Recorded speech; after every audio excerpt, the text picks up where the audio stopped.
예레미야가 3장 1절로 24절까지의 말씀입니다. 저희 다 같이 한 목소리로 봉독하시겠습니다. 여호와의 분노의 매로 말미암아 고난 당하는 자는 나로다. 나를 이끌어 어둠 안에서 걸어가게 하시고 빛 안에서 걸어가지 못하게 하셨으며 종일토록 손을 들어 자주자주 나를 치시는도다. 나의 살과 가죽을 쇠하게 하시며 나의 뼈들을 꺾으셨고 고통과 수고를 쌓아 나를 애우셨으며 나를 어둠 속에서 살게 하시기를 죽은 지 오랜 자와 같이 하셨도다. 나를 둘러싸서 나가지 못하게 하시고 내 사슬을 무겁게 하셨으며 내가 부르짖어 도움을 구하나 내 기도를 물리치시며 다듬은 돌을 쌓아 내 길들을 막으사 내 길들을 굽게 하셨도다. 그는 내게 대하여 엎드려 기다리는 곰과 은밀한 곳에 있는 사자 같으사 나의 길들로 치우치게 하시며 내 몸을 찢으며 연막하게 하셨도다. 활을 당겨 나를 화살의 관역으로 삼으시며 화살통의 화살들로 내 허리를 맞추셨도다. 나는 내 모든 백성에게 조롱거리 곧 종일토록 그들의 노랫거리가 되었도다. 나를 쓴 것들로 배불리시고 쑥으로 취하게 하셨으며 조약돌로 내 이들을 꺾으시고 재로 나를 덮으셨도다. 주께서 내 심령이 평강에서 멀리 떠나게 하시니 내가 복을 내어 버렸으며 스스로 이르기를 나의 힘과 여호와께 대한 내 소망이 끊어졌다 하였도다. 내 고초와 재난 곧 쑥과 담즙을 기억하소서. 내 마음에 그것을 기억하고 내가 낙심이 되오나 이것을 내가 내 마음에 담아 두었더니 그것이 오히려 나의 소망이 되었사옴은 여호와의 인격과 이 궁일이 무궁하심으로 우리가 진멸되지 아니함이니이다. 이것들이 아침마다 새로우니 주의 성실하심이 크시도소이다. 내 심령에 이르기를 여호와는 나의 기업이시니 그러므로 내가 그를 바라리라 하도다. 아멘. 다 같이 말씀을 묵상하심으로 기도하시겠습니다. 하나님 아버지, 성토요일 새벽 기도에 주님의 말씀을 나누고자 모였습니다. 우리 마음의 기도와 묵상이 주님께 연락되기를 원합니다. 감사드리며 예수 그리스도 이름으로 기도드렸습니다. 아멘. 오늘 성토요일에 새벽에 부르는 이 예레미야 애가는 죽음의 노래, 사망의 노래라고 알려져 있습니다. 가장 유다의 왕국이 무너진 다음에 예루살렘을 기억하면서 그 죽음 가운데, 그 아픔 가운데 주님께 불렀던 그런 애통하는 노래죠. 오늘 말씀의 1절에 보면 여호와의 분노의 매로 말미암아 고난당하는 자는 나로다. 그 모든 사망과 고통과 아픔 가운데 본질적으로 그것은 여호와의 분노 때문이며 그 고난을 당하는 자는 바로 나 자신이고 우리고 이스라엘이라고 하는 그 고백을 주님께 드리고 있습니다. 3절에 가면 종일토록 손을 들어 자주자주 나를 치시는도다. 그 고통이 한순간 지나가는 한때의 것이 아니라 하루 종일토록 주님이 나를 치시는데 그 손을 들어서 자주자주 계속해서 나를 치신다는 거죠. 주님의 손이 나를 한 번 치시는 것도 감당할 수 없는 그런 큰 고난과 고통인데 그 고통이 계속해서 물밀듯이 밀려온다는 것입니다. 4절에 가면 나의 살과 가죽을 쇠하게 하시며 나의 뼈들을 꺾으셨고, 쇠하게 하신다의 원문은 발라라는 건데 이렇게 정말 그 메마르게 되는, 가죽이 찢어지거나 가죽이 이렇게 끊어져 버리는 것이 아니라 계속 닳아서 닳는다는 뜻입니다. 이렇게 가죽이 닳아 없어지는 그 고난을 계속 종일토록 계속 맞다 보니까 살과 가죽이 이렇게 닳고 닳아서 그래서 못 쓰게 돼 버리는, 그러니까 그렇게 아주 그 고난한 그 고통 끝에 놓여 있다라고 하는 고백입니다. 5절에 고통과 수고를 쌓아 나를 애우셨으며, 이 고통이라는 것은 로시라는 말인데 그건 정말 죽음의 고통, 죽어있는 고통, 가장 그 괴로움, 이런 거죠. 그런 것을 쌓아서 나를 덮으셨다는 겁니다. 그만큼 고통과 아픔이 크다는 거죠. 이것은 우리 심령 가운데 고통이고 동시에 세상의 고통이기도 합니다. 우리 주님의 자녀들은 이런 큰 세상의 고통을 당할 때 두 번의 아픔을 경험하게 되죠. 세상 사람들은 한 번에 그 아픔, 그 세상의 고난으로서 그 아픔이 끝이 나지만 주님의 자녀들은 그 고통 뒤에 왜 주님이 이 일을 행하셨을까? 주님이 왜 나를 지켜주지 않으셨을까? 주님은 왜 이 일을 주님의 끝 가운데서 허락하셨을까? 라고 하는 더욱 두 번째 더 큰 그런 아픔을 경험하게 됩니다. 그래서 더 아픈 거죠. 예레미야 애가의 이 주인공은, 예레미야는 그 목소리 가운데 깊은 또 하나의 그런 아픔을 토해내고 있는 거죠. 주님 왜 그러셨습니까? 주님이 그러셨다 하지 않을지라도 주님이 왜 막아주지 않으셨습니까? 라고 하는 고백인 거죠. 큰 뜻 가운데서는 주님이 하신 게 아닙니까? 라고 하는 그 고백이 이 안에 있는 것입니다. 6절에 나를 어둠 속에서 살게 하시리를 죽은 지 오랜 자와 같게 하셨도다. 죽은 지 오래되어서 썩었다는 겁니다. 어둠 속에 놓여 있는데 그 시체가 썩게 되었다는 거죠.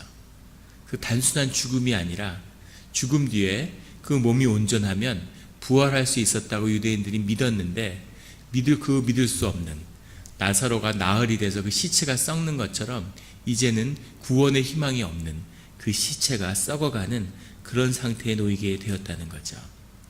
7절에 나를 둘러싸서 나가지 못하게 하시고 내 사슬을 무겁게 하셨으며, 사슬을 묶어서 어두운 곳에 가두어 두는 것, 이것은 이스라엘을 멸망시켰던 그 아시리아의 처벌 방법이었다고 그러죠.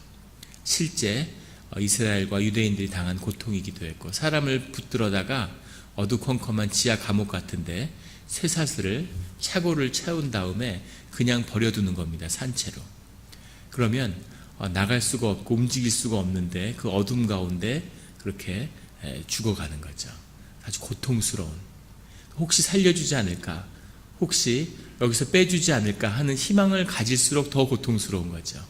삶의 희망을 가질수록 그것이 더 고통이 되는 아주 잔혹한 형벌이었는데 그 형벌의 기록이 이 성경에 나타나 있는 겁니다. 나를 차라리 그냥 죽이시지 왜 이런 고통 속에 내버려 두셨습니까? 라고 하는 그런 한탄인 거죠. 그 고백, 아수르에게 당했던 그 핍박의 고백이 여기 이렇게 남아있는 거죠. 사슬을 더 무겁게 해서 움직일 수 없게 하셨다는 겁니다. 8절에 내가 부르짖어 도움을 구하나 내 기도를 물리치시며, 이 아픔 가운데 우리를 더 아프게 하는 것은 그 기도를 주님이 들으시지 않는다는 거죠. 기도를 들으시지 않는다는 얘기는 주님이 침묵하신다는 겁니다. 아무 말씀을 하지 않으시는, 우리의 신앙의 길을 가는 동안에 이런 주님의 침묵을 반복적으로 경험하게 되죠. 주님이 여러 달을 또는 여러 해를 아무 말씀을 안 하고 조용히 계시는 겁니다. 그럼 우리의 심령이 메마르고 정말 말라 죽는 것 같은 그런 고통을 경험하게 되죠. 이것이 우리가 경험하게 되는 그런 이 아픔과 고통의 본질적인 것이라는 것을 고백하고 있습니다. 9절에 다듬은 돌을 쌓아 내 길들을 막으사 내 길들을 굽게 하셨으며, 그냥 돌을 쌓아도 앞으로 못 가는데 돌을 다듬어서 쌓았다는 거죠. 그 틈이 없어서 어디 숨 쉴 곳도, 그것을 비집고 들어갈 그런 여지가 없는, 하나님 어떻게 이런 고통을 주실 수가 있습니까? 그냥 돌을 막으셨어도 힘든데 돌을 다듬어서 쌓아서 막았다는 거죠. 갈 곳이 없는, 그래서 그 가야 할 길을 지나갈 수 없기 때문에 굽게 만드는 그런 하나님의 역사가 내 앞에 있다는 겁니다. 12절에 가면 활을 당겨 나를 화살의 관역으로 삼으시며, 주님이 내게 화살을 쏘셨다는 거죠. 화살은 징계고 화살은 하나님의 말씀이고 화살은 하나님이 우리를 다루심인데 그것이 나를 아프게 한다는 겁니다. 근데 13절에 가면 화살통의 화살들로 내 허리를 맞추셨도다. 허리라는 말이 중요한데 시편에서도 여러 번 나오는 말씀이죠. 킬랴라는 건데 콩팥을 의미하는 겁니다. 신장이죠. 이 신장 속에 우리의 영혼이 있다고 유대인들은 믿었다고 그래요. 그래서 이 허리를 맞추셨다는 얘기는 나의 심령을 주님이 화살로 꿰뚫으셨다는 겁니다.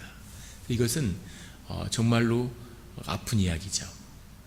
그냥 우리의 육신이 쇠하는 것도, 우리가 당한 육신의 고통도 감당이 안 되는데, 그 고통 속에서 주님이 내게 화살을 쏘았고 그 화살이 나의 심혼을 꿰뚫었다는 거죠.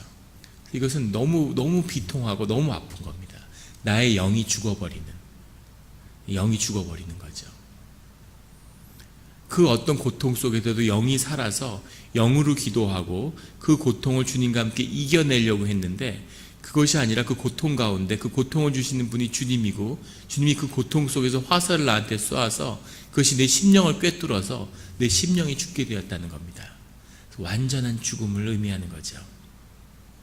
14절에 나는 모든 백성에게 조롱거리가 되고 사람들의 노랫거리가 되고, 15절에 나를 쓴 것들로 배불리시고 쑥으로 취하게 하셨으며, 이 쓴 나무를 먹는다는 것, 이사야의 고백이고 예레미야의 고백이죠. 이거 시편에 나오는 고백이고, 아픈 어려운 시절을 지내왔다고 하는 것은 쓴 나무를 먹는다, 쓴 야채를 먹는다. 우리 6월절에도 주님의 말씀 가운데 6월절 양의 고기와 쓴 나무를 같이 먹어라, 하나님이 주시는 축복과 그 안에서 겪어왔던 고통을 같이 경험하고 기억해라 하는 뜻이 들어있는데, 여기는 거기서 더 나아가서 그 쓴 것들, 쓴 나무로 배를 불리셨다는 겁니다. 하도 고통과 고난을 많이 경험해서 이제 그걸로 배가 부르다는 거죠. 그리고 쑥으로, 쓴 나물과 쑥의 향기로 취하게 하셨다. 그래서 16절에 조약돌로 내 이들을 꺾으시고 죄로 나를 덮으셨으며, 정말 그 아픔의 아픔을 표현하는 그 표현이 아주 극한까지 가 있는 거죠. 쓴 나물로 배가 부르고 이번엔 조약돌로 내 이들을 꺾으셨다고. 바닥에 엎어져서 기는 겁니다. 이렇게 기어서 앞으로 가는데 그 이빨이 그 길 바닥에 있는 그 돌들한테 갈아져 가지고 이들이 그 조약돌과 부딪혀서 꺾어졌다는 거죠. 먹지 못하는 것도 비참한데 이제 그 이를 그 돌들의 앞에 갈아서 그 이가 꺾어지는 그런 아픔에까지 내게 나왔다는 거죠. 17절에 주께서 내 심령이 평강에 멀리 떠나게 하시니 내가 복을 내어 버렸으며, 내가 복을 내어 버렸다는 거죠. 이것은 내가 주님을 내어 버렸다는 겁니다. 견딜 수 없는 아픔과 시련과 바닥에서 이 아픔이야말로 이 성토요일 아침에 주님의 제자와 주님을 따랐던 이들이 경험했던 그 아픔이겠죠. 주님에게 모든 소망을 걸고 주님을 따라서 그의 삶의 모든 것을 내어놓았는데, 그 꿈과 주님과 하겠던 모든 시간이 다 끝이구나, 이렇게 끝이 날 수가. 그 비통함과 비참함, 그 주님이 예루살렘에서 배척받고 유대인들이 로마에게 넘기고, 거기서 가장 비참한, 그냥 박해도 아니고 목이 잘리는 것도 아니고 십자가에서 가진 모욕과 수치 가운데 비참하게 죽어가는, 그런데 그 아픔을 마주할 수 없는 거죠. 너무 고통스럽고 두렵기 때문에 그것을 피해서 다 도망가 버리고, 여인들만이 예수님을 지켰죠. 여인들은 왜 예수님을 지킬 수 있었을까? 그것은 출산의 고통 때문일 겁니다.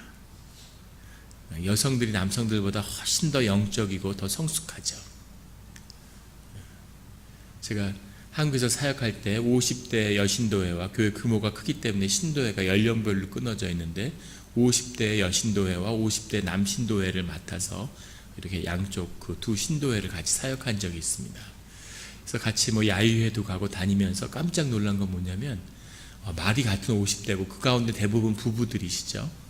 근데 영적으로는 어머니와 아들보다도 더 멀리 있는 것 같아요. 여성들은 굉장히 성숙한데 남성들은 50대가 모이면 제가 중학교 때 친구들하고 놀던 그 분위기하고 똑같은 겁니다. 어떤 퇴행이 일어나는 거죠. 그래서 남성들끼리 모이면 무슨 제기나 차야 되나 이런 분위기가 되는 거예요. 그래서 왜 그럴까? 그걸 깊이 고민했는데, 여성들에게는 하나님의 그 깊은 고통과 연결될 수 있는 그 고통의 체험을 몸에 가지고 있는 거죠. 그것이 이제 출산의 아픔이, 몸과 뼈와 살이 찢기는 그 깊은 고통 속에서 새로운 생명을 얻어서 그 아픔을 치유받는, 두 번 다시 애를 낳을 수 없을 것 같지만 그 아이가 주는 생명의 기쁨이 너무 크기 때문에 그래서 그걸 잊고 그 기쁨 속에서 또 그 고통의 자리로 나아가서 아이를 또 낳는 거죠. 그런 그 고통의 신비를 여성들은 몸에 간직하고 있는 것 같아요.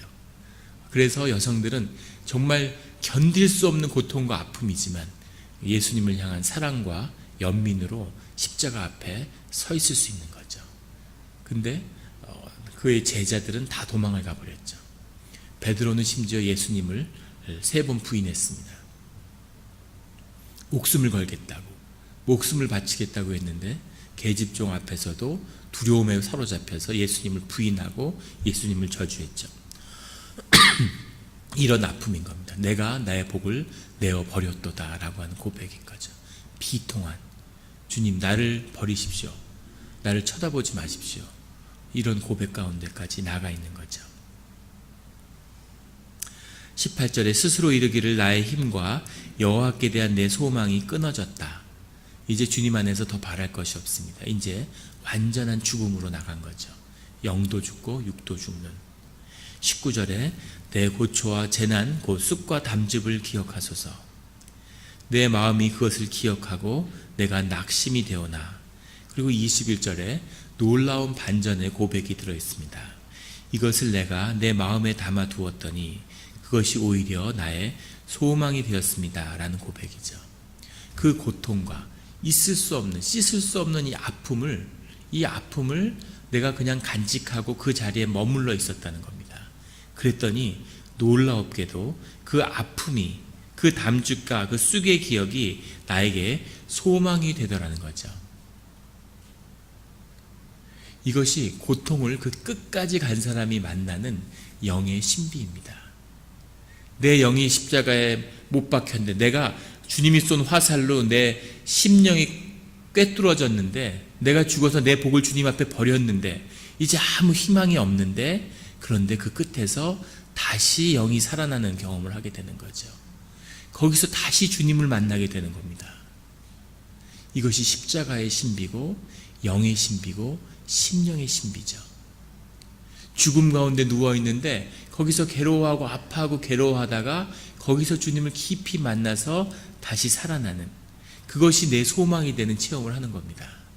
그러면 영이 살아나는구나, 여기서 영은 절대로 죽지 않는구나, 이 심령 가운데 주님이 계시는 거구나, 성령의 신비가 이것이구나, 내 마음 깊은 곳의 지성소, 누구도 침범할 수 없는 지성소에 성령님이 계시고 그분이 나를 붙드시는구나 하는 그것을 경험하게 되는 거죠. 놀라운 체험이고, 주님을 만나는 체험이고, 우리가 거듭나는 체험이고, 우리가 주님 안에서 반드시 지나가야 하는 십자가의 체험입니다. 이것을 위해서 와 있는 것이죠. 누구나 인생의 죽음을 경험합니다. 태어나 있는 모든 사람은 죽습니다. 그런데 그 죽음을 어떻게 맞이하느냐가 우리의 영이 살아서 불멸의 길로 들어가느냐 아니면 육과 같이 썩어지느냐 하는 것이죠. 십자가의 비애는 뭐냐면, 하나님이 그 길을, 고통의 길에서 당신을 못 받고 그 길로 우리를 초청하시는데, 주님이 그 아픔을 걸머쥐었기 때문에 이제 우리는 그것을 훨씬 더 쉬운 길로, 우리의 십자가를 지고 주님을 따라가는 그 길인데 그 길을 우리가 가지 못한다는 거죠. 그 길이 고통스럽고 견딜 수 없어서가 아니라 우리가 두려움과 거짓에 속고 있기 때문입니다. 죽음이 너무 두렵기 때문에 그 길을 가보지도 않고 무릎을 꿇어버리는 거죠. 그런데 그 길을 가면 그 끝에서 주님이 우리를 기다리고 계신다는 거죠. 많은 이들이 죽음 앞에서, 주님의 죽음으로 우리를 초청하는데 그 앞에서 죽는 척 하는 겁니다. 이게 우리 기독교 신앙의 비극이죠. 죽지를 않는 거죠. 절대 죽지 않는 겁니다. 기성 목회자, 기성교회, 30년, 50년 된 신앙, 기독교 신자들, 십자가와 성금요일을 경험하기 때문에 수없이 죽은 척 하는 거죠. 금식을 하고 거의 죽은 것처럼, 거의 죽은 채 하면서, 주님 거의 제가 죽었습니다, 근데 사실은 죽지 않는 거죠. 죽지 않기 때문에. 왜 죽지 않을까요? 주님을 믿지 못하기 때문이죠. 그냥 죽고 끝나면 어떡하나, 그냥 죽어버리면 어떡하나, 죽은 채 하면서 조금 경과를 봐야 되는 게 아닐까, 그런 거죠. 그런데 완전한 죽음이 있어야지만이 완전히 새로워지는, 주님의 불을 다시 받는 그런 역사가 있는 겁니다. 해마다 우리가 절기를 거듭하는 이유는 이거 종교의 관습이 아니라 주님이 한 번 더 기회를 주시는 거죠.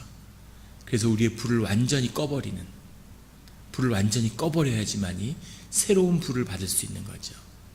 기존의 불에 새로운 불을 섞을 수 없는 겁니다. 새로운 불로 새롭게 살아나는 그 경험을 하는 거죠. 태어나 살면서 죽고 싶다는 경험을 얼마나 자주 하는지 모르겠습니다. 근데 저는 저희 집사람을 먼저 보내고 태어나서 처음으로 죽고 싶다는 생각을 들었어요. 얼마나 사는 게 힘든지 정말 죽고 싶더라고요. 그래서 사람이 이런 마음이 들 수가 있구나. 정말 차라리 그냥 죽었으면, 너무 고통스러우니까. 근데 그것은 단순히 고통스럽고 집사람을 따라가고 싶다 뭐 이런 마음은 아니고 삶의 허무함을 보는 거죠. 삶이라는 게 의미가 없구나. 진짜 허무하고 이거에 무슨 애착을 갖고 사는 게 무슨 의미가 있을까. 이제 그런 마음이 드는 겁니다. 가슴에 이렇게 돌을 올려놓은 것 같은, 진짜 돌을 큰 걸 올려놓는 것 같아요. 그래서 하루 종일 멍하니 앉아있는 거죠. 그래서 아침에 일어날 수가 없는데 일어나야죠. 아이들이 있으니까. 아이들이 생명과 새로운 삶을 이끄는, 구원을 주는, 특히 막내가 그런 역할을 많이 해줬는데, 아이를 어쨌든 뭐 아침도 먹이고 도시락을 싸서 보내야 되니까 아침에 일어나서 아이를 보내고 나면 하루 종일 멍하니 있는 겁니다. 소파에 멍하니 누워 있는 거죠. 딱히 자는 것도 아닌데. 근데 놀라운 건 시간이 얼마나 빨리 가는지, 애들을 보낸 게 바로 보낸 것 같은데 애들이 다시 돌아와요. 그래서 애들이 또 밥을 달라고 하니까 또 일어나는 거죠. 그때 처음으로 홈리스의 마음을 이해했습니다. 멀쩡한 사람들이 왜 저럴까? 나 그럴 수도 있겠구나 하는 것을 경험했죠. 그래서 살 수 없을 것 같은, 너무 고통이 심한데 그 끝에서 소망이 없구나, 희망이 없구나, 끝이 났구나, 이제 그런 속인데, 그 아픔 속에 계속 있다 보면 그럼 그 깊은 곳에서 심령이 다시 살아나는 그런 반전을 경험하게 되는 거죠. 그것을 경험할 때는 이거 내가 미친 게 아닌가 이런 생각이 드는데, 그래서 기도로 들어가다 보면 그 안에 말로 할 수 없는 사실 기쁨이 그 심령 가운데 있는 거죠. 윤리적으로 어떻게 이럴 수가 있어, 이런 것이 아니라 그것이 영의 본질인 겁니다. 그것이 생명의 본질이죠. 그래서 아이들은 항상 기쁘잖아요.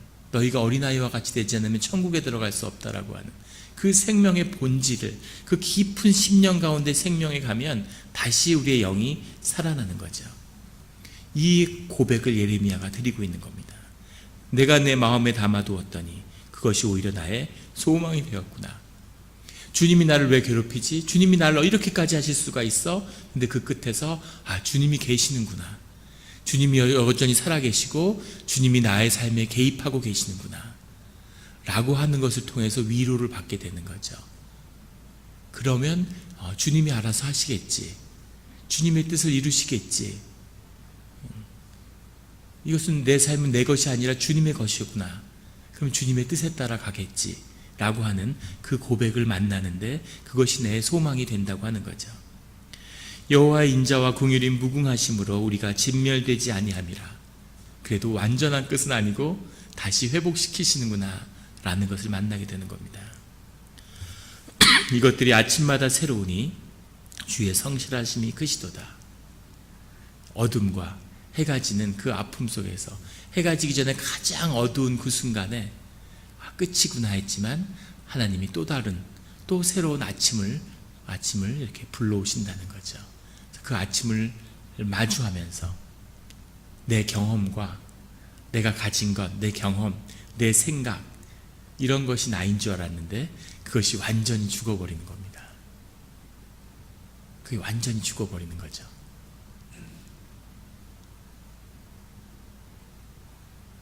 자식을 앞세우고, 부인을 앞세우고, 가족을 앞세우고,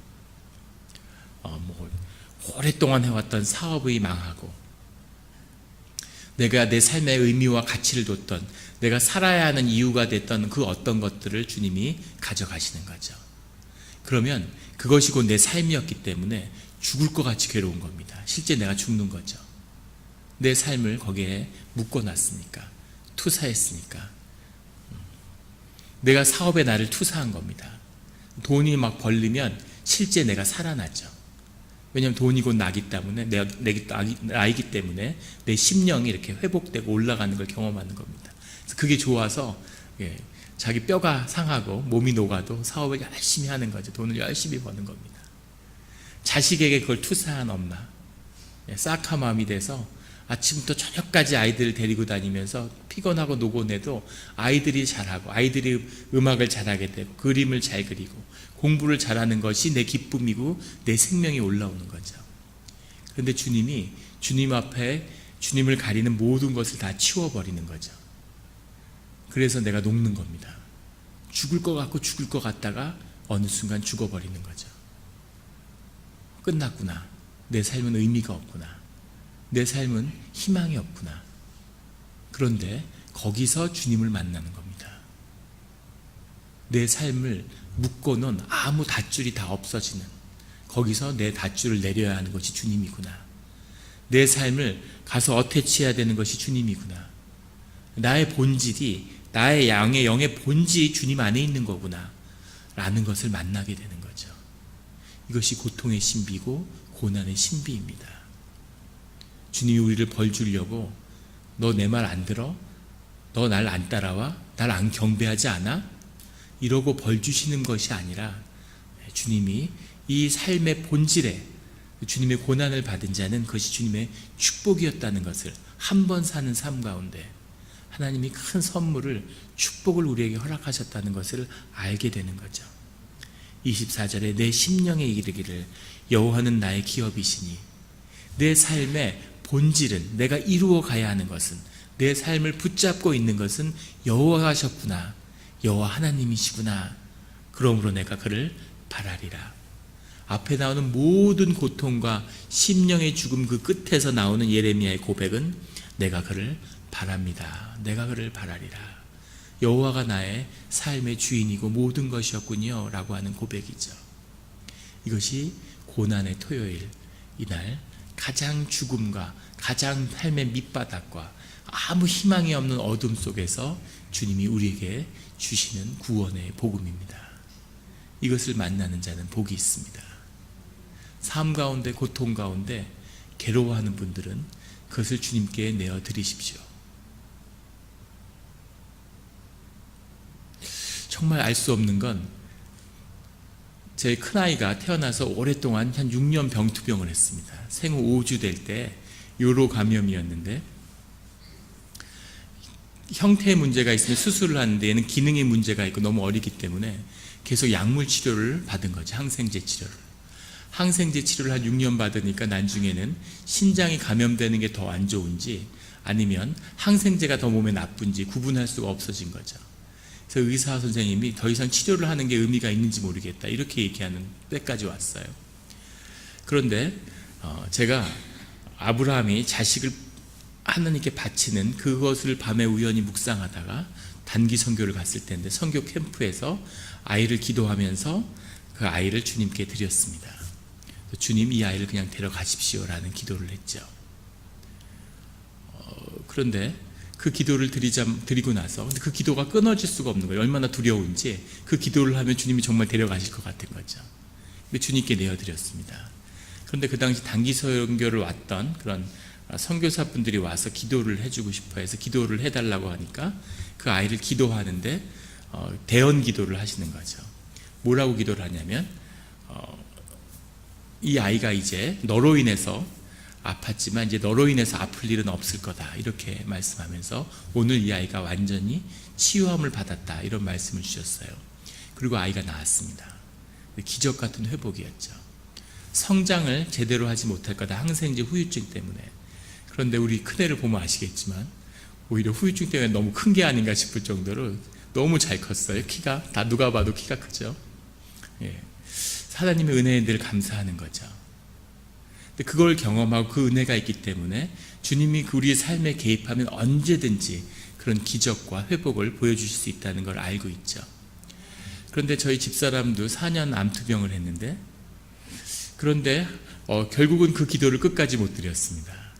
그래서 끝까지 살려달라는 기도밖에 드릴 수가 없었죠. 주님께 데려가시라는 기도를 차마 할 수 없더라고요. 그게 우리의 마음인 거죠. 그래서 지금은 그냥 주님께 드렸으면 어땠을까, 들었다면 또 달랐을까, 이런 이제 생각을 하게 됩니다. 마음에 늘 이런저런 마음이 있죠. 중요한 것은 뭐냐면 우리가 주님을 끝까지 믿어드려야 된다는 겁니다. 그리고 주님께 한번 우리의 삶을 온전히 드리는 그런 일과 고백이 있어야 한다는 거죠. 교회도 마찬가지입니다. 교회에 어려움이 있고 고통이 있었는데 이제 그것을 조금 잊고 냉각기를 갖고 어떻게든 잘 지내야지, 이것은 아무런 이제까지의 담즙과 쓴나물을 다 헛되게 만드는 것이죠. 그 고통에 끝까지 가야 되는 겁니다. 서로 미운 마음으로 미워하다가 쿨다운하는 게 아니라 정말 상욕을 하고 머리채를 잡고 머리채를 다 뜯으면서 한번 싸워야 되는 거죠. 너가 정말 너의 마음속에 있는 그 미움의 실체가 뭔지를 주 안에서 한번 봐야 되는 거죠. 분명한 것은 그것은 사람의 것은 아니라고 하는 겁니다. 그 끝에서 주님의 은혜를, 주님을 다시 만나는 그런 공동체가 되어야 되는 거죠. 가족도 마찬가지고 나 자신도 마찬가지입니다. 오늘 성토요일, 우리 삶 가운데 가장 낮고 어둡고 고통스러운 이 순간에 주님을 다시 만나는 놀라운 부활을 예비하는 그런 심령을 경험하시기를, 그 축복을 위해 부르심을 받은 그 소명을 올해 꼭 이루시는, 올해 이루지 않으면 주님은 내년에도 우리를 기다리시겠죠. 하지만 우리의 인생은 지나가고 세월을 아끼는 주님의 은혜가 함께 하시기를 예수 그리스도의 이름으로 축원합니다. 기도드리시겠습니다. 하나님 아버지, 감사합니다. 주님이 계셔서 감사하고, 우리가 어떤 처지에 처해도 주님께 기도할 수 있음으로 인해서 감사합니다. 주님이 우리의 소망이시고 우리의 삶의 가장 깊은 곳에 있는 근원임을 우리로 알게 해주시니 감사합니다. 우리가 고난 속에서 주님께 불평했지만 그것이 주님이 우리의 삶을 더 귀하고 정말 의미 있고 이 땅에 보내신 그 뜻을 이루고자 하는 그 초청임을 우리에게 알려주시니 감사합니다. 우리 특별히 성토요일에 주님을 찾는 그 귀한 심령과 마음을 주님이 보셨사오니, 오늘 주님이 놀라운 주님의 구원의 비밀을 선포하셨사오니 그 삶 가운데 복된 부활을 허락하여 주시옵소서. 우리가 많은 작은 수많은 삶의 기도의 제목들이 있습니다. 우리가 주님의 본질적인 그 삶의 문제를 해결할 때 삶의 모든 부분에 주님이 통치하시는 주님의 형통의 길이 임하는 것을 경험하게 하여 주시옵소서. 우리가 삶 가운데 아직 붙잡고 있어서 주님 앞에 힘들어하는 부분, 우리의 삶을 계속 땅 밑으로 끌어내리는 그런 아픔들이 있습니다. 우리의 자식일 수도 있고, 우리의 신분 문제일 수도 있고, 우리의 사업일 수도 있고, 우리의 배우자일 수도 있습니다. 주님, 오늘 그 끈을 끊어버리고 그 모든 것을 주님께 내어드리는 그런 고백과 믿음을 우리에게 허락하여 주시옵소서. 주님, 우리가 오늘 완전히 자유해서 주님의 십자가의 대속을 몸으로 심령으로 경험하는 이 성스러운 아침이 되게 하여 주시옵소서. 새벽 기도에 초청해 주신 것 감사합니다. 예수 그리스도의 이름으로 기도드렸습니다. 아멘.